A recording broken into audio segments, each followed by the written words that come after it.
सिद्धीजी नमस्कार. नमस्कार. तुमचं खूप खूप स्वागत आहे युनिक एचवर शो मध्ये. एक कुठेतरी एक काय म्हणतात बघा ते एक एक युथ आयकॉन बरोबर बोलणं एक खूप महत्वाचं असतं. जसे की तुम्ही इकडचे आहात सिंधुदुर्गाचे आहात आणि ऍक्च्युली तुम्ही सिंधुदुर्गाची आहात आपण मालवणमध्ये शूट करतोय. कारण ओके. गोवा आणि सिंधुदुर्गातलं मधलं आम्ही लोकेशन पकडलं मालवणला. सो एक मला एक युथ रिगार्डिंग खूपशे प्रश्न आहेत तुमच्याकडे तुमच्या साठी ऍक्च्युली. खूपशे युथ कन्फ्युज आहेत की बाबा त्यांना खूपशा गोष्टी कळत नाहीये. आणि तुमचं ऍक्च्युली फेसबुक पेजेस बघितलं तर असं वाटतंय की बाबा ही माणूस आहे की रोबोट आहे.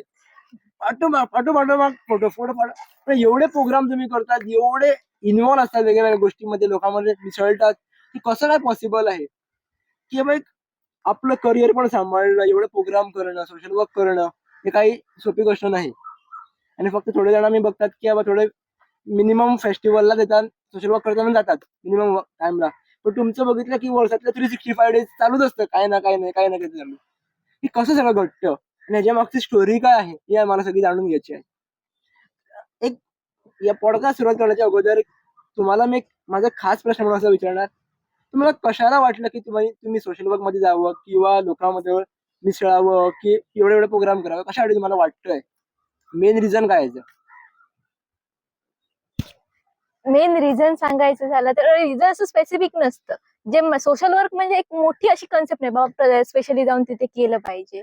सोशल वर्क ही अशी कन्सेप्ट आहे की बाबा स्पेसिफिकली त्याच्यासाठी एक पुढचा कोर्स नाही किंवा एक स्पेसिफिकली असं एक सिलेबस वगैरे नाहीये. आहे एमएसडब्ल्यू वगैरे आहेत, त्याला मी डावलत नाहीये. परंतु सोशल वर्क ही अशी एक आतून आलेली भावना असते. जी आपण समाजाचं काहीतरी देणं लागतो या हेतूने आम्ही जी काही कामं असतात ती करत असतो, जेणेकरून आम्हालाही स्वतःमध्ये एक डेव्हलपमेंट होत असते की बाबा कोणत्या परिस्थितीला कसं फेस जायचं. शाहू फुले आंबेडकर आता ही महाराष्ट्र म्हटल्यावर त्यांची भूमी, त्यांना म्हणजे त्यांच्या विचारांवरती आम्ही थोडंफार चालण्याचा प्रयत्न करतो. त्या हेतूने जे काही होईल ते आम्ही समाजासाठी देणं लागतो ते आम्ही देण्याचा प्रयत्न करत पण असतो. एक मोस्टली आम्ही बघितलंय ना, गोव्यात पण आता थोडी मेंटॅलिटी चेंज होत आहे. तिकडचं तर तेवढं मला माहिती नाही. पण असं मी बघितलंय की सोशल वर्क केल्यानंतर की तुझा नेटवर्क बिल्ड होतोय, तुला जॉब भेटतोय. सोशल वर्कमुळे जॉब भेटतोय की कसं काय? ॲक्चुअली मला विचारायचं आहे, की बाबा आपल्या मेहनतीमुळे जॉब भेटतोय की कसं करिअर बिल्ड होतंय? कसं काय ॲक्चुअली हा कन्सेप्ट? आता सांगायला काही हरकत नाही तुमच्या हां. पॉडकास्टमध्ये की माझं एमबीए कम्प्लीट आहे. एमबीएच्या बेसिसवरती मी कॉर्पोरेट सेक्टरला जॉब करू शकते. परंतु तिथे जाऊन 9 टू 5 ची ड्युटी करण्यामध्ये मला काही इंटरेस्ट नाहीये तेवढा. पण इथे जर मी जे सोशल वर्क करत असते, तिथं आर्थिक फायनान्स हे होतं.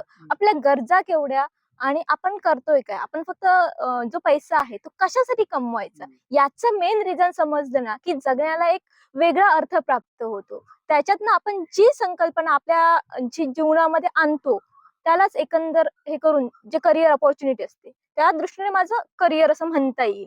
म्हणजे इकॉलॉजिकल जेवढं आपण जीवन जगू. आता कोकणी लाईफ आहे ना, ते पूर्णतः निसर्गावरती आधारित आहे. आम्हाला कोणत्याही गोष्टीसाठी कुठेही बाहेर जायची तेवढीशी गरज नाहीये. फक्त कसं आहे, काळ बदलतोय, काळाप्रमाणे गेलं पाहिजे या हेतूने काही लोकं, काही माणसांची मानसिकता जी चेंज झालेली आहे, ती मुंबई, पुण्याचे रस्ते गाठतायत. परंतु अदरवाईज आमचं जे कोकणी लाईफ आहे ना, ते इकॉलॉजिकल आहे. द बेस्ट लाईफ आहे. आता एक जस्ट मी तुम्हाला एक बेसिक पासून थोडे प्रश्न विचारण्याचा प्रयत्न करणार आहे. जसे की आम्ही बघतो की एक कम्युनिकेशन स्किल सगळ्या फील्डमध्ये पाहिजे आम्हाला कुठे पण ग्रो करण्यासाठी. आणि असं बघितलं की यूथ एकामेकाशी बोलण्यासाठी झिजकतात सुरुवातीलाच. आणि जे बरोबर. सुरुवातीची स्किल असते ना, जेव्हा पण आम्ही कोणाला भेटतोय नवीन जागेवरती, सुरुवातीची ते कसं बोलावं? जसे की फॉर एक्झाम्पल मी एक एक्झाम्पल देऊन एक तुम्हाला प्रश्न विचारणार.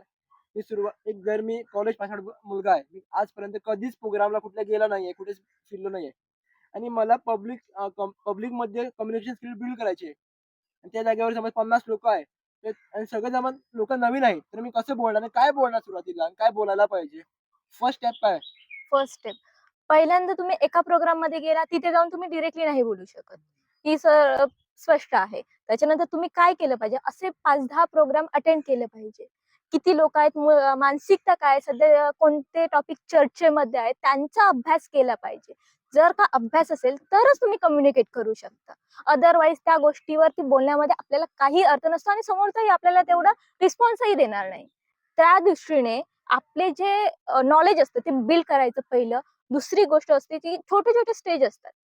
जसं की एक 5 लोकांमध्ये बोलणं, मित्रांमध्ये बोलताना आपला रिस्पॉन्स कसा असतो, म्हणजे आपले टॉपिक जे मुद्दे मांडतो त्याच्यावरती त्यांचा रिस्पॉन्स कसा येतो, या दृष्टीने प्रयत्न करायचे. हे आपल्याला आपलं जे अनालिसिस स्वतः करायचं, मग आपल्याला काय इम्प्रुव्हमेंट पाहिजे या दृष्टीने बघून जर आपण पुढे गेलो तर ते आपलं कम्युनिकेशन स्किल आहे ते नक्कीच बिल्ड होऊ शकतं. ह्याच्यावर तर तुम्हाला मी विचारलं प्रश्न, पण माझा मी इकडे एक्सपिरियन्स कनेक्ट करणार, जर तुम्ही करेक्ट करू शकता मी, if I am wrong then. एक असं आहे माझं की जेव्हा मी कधी प्रोग्रामला जातो ना, सुरुवातीला जेव्हा जसं मी सुरुवातीला करायचो, तेव्हा जाऊन गप्पा बसायचो, राईट. फक्त ऑब्झर्व करायचे. सुरुवातीला येस. 10-15 तरी प्रोग्राम ऑब्झर्व करायचे. येस. आणि ते प्रोग्राम तुमचे आवडत्या विषयाचे असो किंवा नसो, ते येस. तुमचे गरजेचं नाही. तिकडे सुरुवातीच्या स्टेपला जाऊन फक्त बसायचं, काय चाललंय, काय लोक बोलताय, लोक कसं खाताय, कसं पिताय, सगळं होतं तेवढं लिहून काढायच्या गोष्टी. मी अजून पण म्हणतो की एआयच्या ChatGPTच्या जमान्यात की लिहून काढा गोष्टी. तुम्ही काय बघितलंय ते तिकडे ऑब्झर्व करा आणि लिहून काढा. पॉइंट्स काढा. आणि असे 10-15 प्रोग्राम झाले की नाही, की ऑटोमॅटिक तुम्हाला तुम्ही त्यांना विचारा, कुठला प्रोग्राम होता? कोण आहे आज गेस्ट? भले तुम्हाला सुरुवातीला तुम्ही विचारू नका. पण नंतर हा विचारायचा प्रयत्न करा.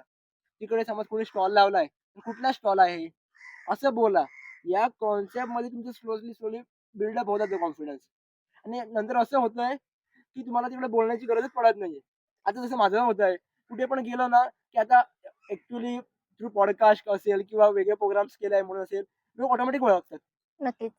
तो एक आम्हाला डिसएडव्हांटेज भेटतोय, की आम्ही लोकांशी डायरेक्ट कम्युनिकेशन करू शकत नाहीये. आणि केलं तर पण विचार करावा लागतो, की समोरचा माणूस आम्हाला ओळखतो की नाही. पण जर तुम्ही कुठेच अवेलेबल नाही आहे मीडियावरती, तर तुम्हाला हा एक ॲडव्हांटेज भेटतोय, की तुम्ही बघून त्याला शिकू शकतात. हे सुरुवातीला करायला पाहिजे. बरोबर आहे. कुठले पण प्रोग्राम बघा.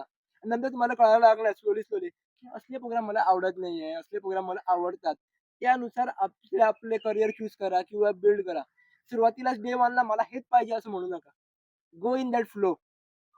जसं सध्याचं आमचं चालू आहे, की मी ॲक्चुअली पॉडकास्ट करत होतो. नंतर आमचं ग्रॅज्युएट सेशन चालू आहे. मी घेतो बिनधास्त. अगोदर मी 1 on 1 सेशन घेत होतो. आता 40-50 लोकांबरोबर ग्रॅज्युएट सेशन घेतो. ओके. अरे वा. सो असं तुमचं ऑटोमॅटिक फील्ड चेंज होत राहणार टाईम टू टाईम. पण असं ठेवू नका, की मला हेच करायला पाहिजे. जेव्हा ते आम्ही ठेवतो ना, की मला हेच करायला पाहिजे यंग लाईफमध्ये, तेव्हा ते काहीतरी आम्हाला त्रास करतो आणि बिल्ड व्हायला देत नाही क्वालिटी आमची. आतून जी असते ती. आणि एकदा जर तुमची एज झाली, फॉर एक्झाम्पल 30-40 क्रॉस झाली, नंतर एक काहीतरी फायनल करा ना. बरोबर. आता कशाला 20s मध्ये करताय. बिलो 30 पाहिजे ते करा. बिल्ड करा स्वतः डिफरंट गोष्टींमध्ये. एक माझा पॉइंट ऑफ व्ह्यू होता. तुम्ही सांगू शकता, की बरोबर आहे की नाही ते. माझा एक्सपिरियन्स मी इकडे कनेक्ट केलाय. येस. You are right. मी सांगितलंच मगाशी हं. तुम्हाला, की पहिले 10 प्रोग्राम तुम्ही हं. नुसते जाऊन तिथे ऑब्झर्व्ह करा. त्याच्यानंतर तुमच्या मित्रांमध्ये कम्युनिकेट करा. म्हणजे ती छोटी स्टेज झाली तुमची. एक तुमचे आपले मित्र बरोबर. असणार, ते तुम्हाला काय कम्युनिकेट होतंय ते सांगू शकतात. म्हणजे मी तुम्हाला बोललं, की तुमचे काय बोलण्याचे मुद्दे आहेत, त्यांच्यावरती इफेक्ट किती होते, त्याचा अनालिसिस स्वतःचा स्वतः करा. त्या दृष्टीने जर आपण प्रयत्न केले, आपले नॉलेज गेन केलं, कोणत्या टॉपिकवरती चर्चा चालू आहे, ती बघितली आपण आणि त्याचं अनालिसिस लिहून काढलं. काय आहे, विषय काय आहे सध्याचे, मुद्दे काय आहे, त्यानंतर आपण डायरेक्ट कम्युनिकेट करू शकतो ना. शिक्षण हे आपण नॉलेज घेत असतो वेगवेगळ्या माध्यमातून. आता तर आपल्याकडे गुगल बाबा आहेच. त्याच्यानंतर संस्कार जे आहेत ते गुगल बाबावरनं मिळत नाहीत. ते तुम्हाला कुठे घरातूनच मिळतात. तर घरातले संस्कार मिळतात. त्याच्यासोबत त्यांचा अनुभव सुद्धा जोडलेला असतो. त्याच्यामुळे घरातल्या माणसांचा तेवढा आदर ठेवून त्यांचे जे मूल्य असतात त्यावरती जगणं कुठेतरी तुम्ही जर जगायला शिकलात तर ते महत्वाचं असतं. आणि ते तुमचं लाईफ बेटर करतं एक माणूस म्हणून जगण्यासाठी. आणखी एक मेन मुद्दा असा असतो, थोड्यांचं कन्व्हर्सेशन स्टार्ट होतंय बोलणं. जसे की आम्ही बोलायला सुरुवात केली, तर एंड कुठे करायचं हे कोणालाच माहिती नसतं. How to end a conversation हे पण महत्वाचं असतं, की आपला टाईम व्हॅल्युएबल आहे. येस. एंड करणं पण महत्वाचं आहे. नाहीतर आम्ही आता कुठून स्टार्ट करतो. फॉर एक्झाम्पल आम्ही आता कणकवलीतून स्टार्ट केलंय बोलणं आणि पोहोचलं मालवणला. त्याचा काय हे नसतं ना, उपयोग नसतो. सो ॲक्चुअली एंड कसं करायचं conversation? How to end a conversation? End मध्ये गुड बाय आपण नॉर्मली बोलतो. पण त्या एखाद्याला प्रश्नामध्ये टाकून एक्झिट करणं हे महत्वाचं असतं. हे स्किल आपल्याला जमलं एक पाहिजे. तुम्ही एक्झाम्पल देऊन सांगू शकता? आता मी विचारलं हे म्हणजे आता कोकणी लाईफ आहे. मी तुम्हाला त्याबद्दल बोलली. इकॉलॉजिकल लावणे. तुम्ही आता काय विचार करणार, ती कशी आहे त्याच्यावरती अभ्यास करणार, नंतर मला माझ्याशी तुम्ही स्वतः कम्युनिकेट करायला येणार. हे एक्झाम्पल झालं की एंड कम्युनिकेशन करतानाच समोरच्याला प्रश्न टाकले, जेणेकरून आपलं कम्युनिकेशन किंवा जे बॉन्डिंग असतं ना तेही त्या माणसाशी जोडून राहतं आणि आपण त्या पद्धतीने तो माणूस आपल्याला बरोबर. कधी ना कधी उपयोगाला येतो, काही ना काही हेल्प करतो किंवा आपण त्याच्या गरजेला जातो.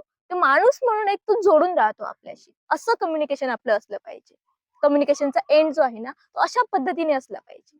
मला एक सांगा आता, आता जेव्हा आम्ही कोणाच्या पॉइंटवर डिसएग्री असतो हम्म. आणि आम्हाला माहित असतं की तो पॉइंट डिसएग्री आहे, तरी पण तो बोलत राहतो आमच्याकडे आणि आम्ही त्याला दाखवत नाही.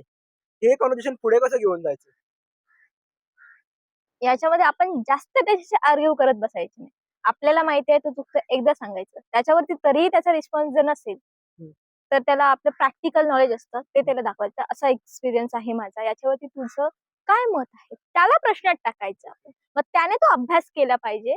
त्याच्यानंतर मग तो अभ्यास केल्याच्या नंतर हम्म.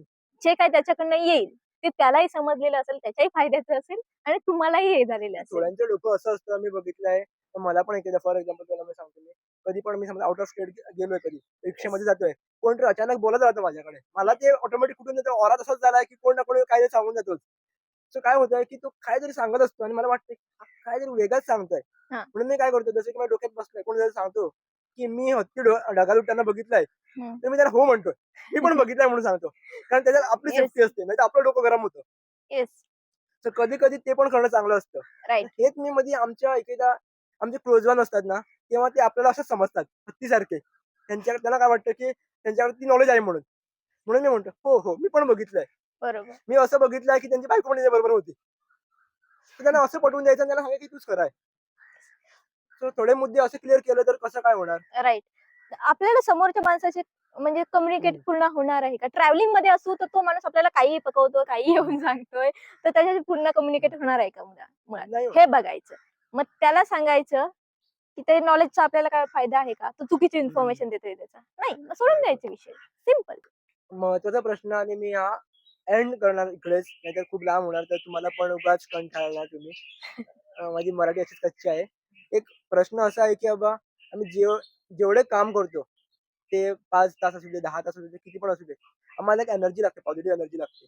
तर तुम्ही ते पॉझिटिव्ह एनर्जीमध्ये कसं काम करत राहतात आणि ते राहणं कसं राहतात कंटिन्युअसली, ते राहतात की ऍक्च्युली राहत नाहीये कंटिन्युअस फ्लोमध्ये, कसं काय असतं? हा कारण खूप युक्ता प्रश्न पण असणार आहे की how to stay positive every time, कसं पॉसिबल आहे? ऍक्च्युली ऍक्च्युली ऑडियन्सला तुम्ही बघून पण सांगितलं, मला काही प्रॉब्लेम होणार नाही सांगा. कंटिन्युअसली पॉझिटिव्ह राहणं हे प्रत्येकाला कोणालाही शक्य नाहीये. अगदी तो देवांचा देव जरी असला त्यालाही काही ना काही असतंच. त्याच्यामुळे जेवढं होईल तेवढं स्वतःला व्यस्त ठेवायचं. बाबा आजचे प्रोग्राम आहे, आज एक प्रोग्राम असेल आणि तुम्ही डिप्रेशन मध्ये आहात, एक नवीन असा प्रोग्राम बघायचा की जेणेकरून जिथे जाऊन आपल्याला पॉझिटिव्ह एनर्जी मिळेल, नवीन ओळखी होतील, नवीन माणसांचं काहीतरी तुम्हाला नॉलेज मिळेल. त्या नॉलेजचा उपयोग मात्र तुम्हाला झाला पाहिजे.